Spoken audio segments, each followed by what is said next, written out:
मत ज्योति से नूर मिलता है, सब दिलों को सरूर मिलता है। माँ के दरबार में जो जाए खाली उसे कुछ न कुछ जरूर मिलता है।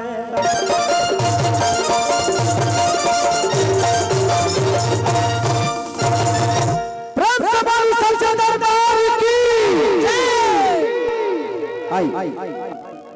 एक भक्त माई के दरबार में गए और कहता है का कहत कि माटी के मुर्गी से अकेली मुस्काई के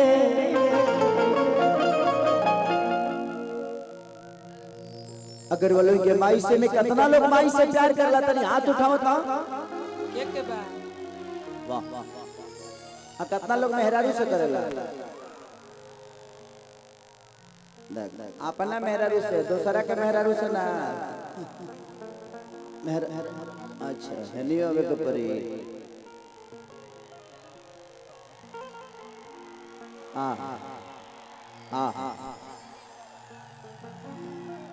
सबका नसीब में नहीं है, वो खेसरिये के नसीब में तू लो बाड़ा। कबो कबो हम आवत रहा ये मना कर जाला प्यार से बोलई बोलो हम आ जाबा आई लव यू। इधर भी लोग हैं ना, आप लोग बैठ जाइए ताकि लोगों को इधर डिस्टर्ब ना हो, ठीक है? हाँ लोगों को देखना है। 1 2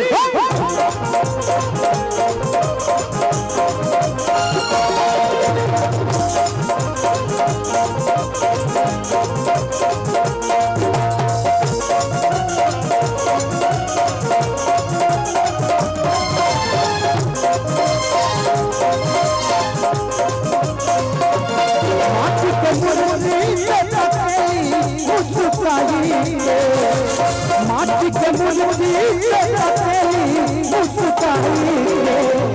दिए जब है सुबह बनला दुनिया आई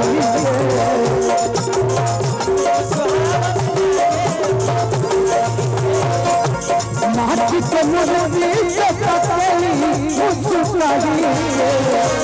माटी के मुर्गी से अकेली मुस्काई जब है सुबह बनला दुर्गा माई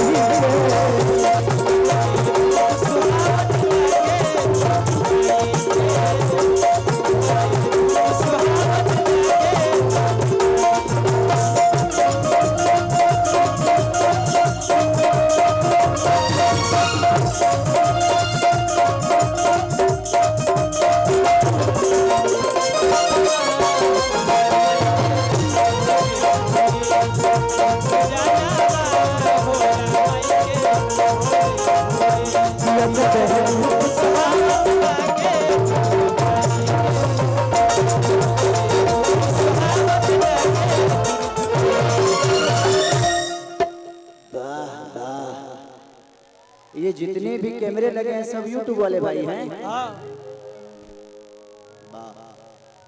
तो लोग कुछ कहा हम कुछ कंट्रोवर्सी करे वाला बात बोले वाला नहीं थी, लेकिन तहरा लोग तो कंट्रोवर्सी छापिए देबो कि खेसारी जी ऐसे बोले। कोनो बात ना, तू लोग कुछ कर हम बोले वाला नहीं थी।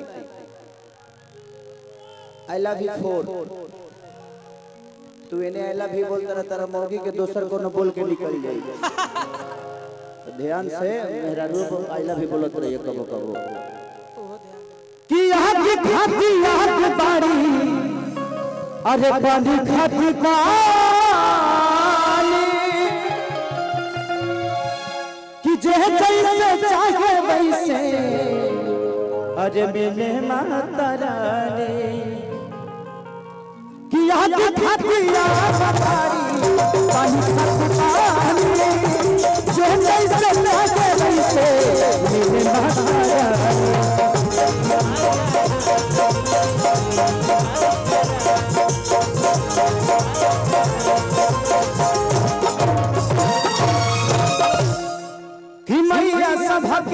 दर्शन देली मन हरसाई के जय हो माई कि मैया सबके दर्शन देली मन हरसाई के कि अजब है रूप सुहावना दुर्गा माई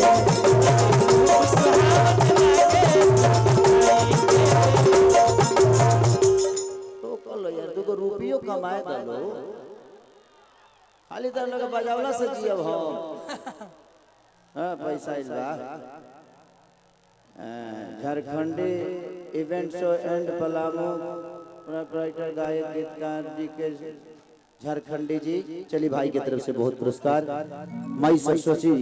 से यही कामना रही कि भाई के दिनों रात चौगुना ऐसे ही बढ़ावत रहे कि ये जब है रूप सुहावना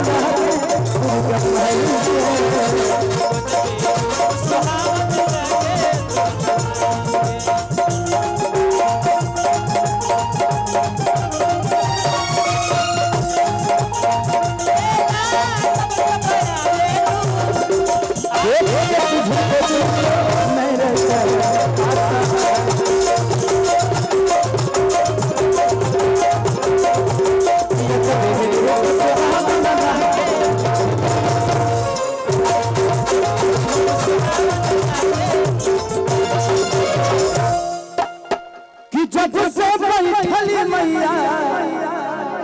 अरे आके पंडाल में अजबे प्यार जा देखा अरे बाट प्यारे लाल में कि खेसरिया सब कुछ पवन से देवी भजन गाई आप लोगों का कैमरा इतना सुरक्षित देख के मुझे बहुत खुशी हो रही है पहला ऐसा कार्यक्रम होगा जहां कैमरा सुरक्षित है नहीं तो हमारे एंट्री के बाद कैमरा कहाँ लौकेला खाली डंडा लौकेला मैं कैमरा तो अलग चल जाला लेकिन अच्छी बात है यहाँ के प्रशासन को मैं तहे दिल से शुक्रिया अदा करना चाहूंगा कि यहाँ के प्रशासन और आप सबकी संयम रे बिना धवा रे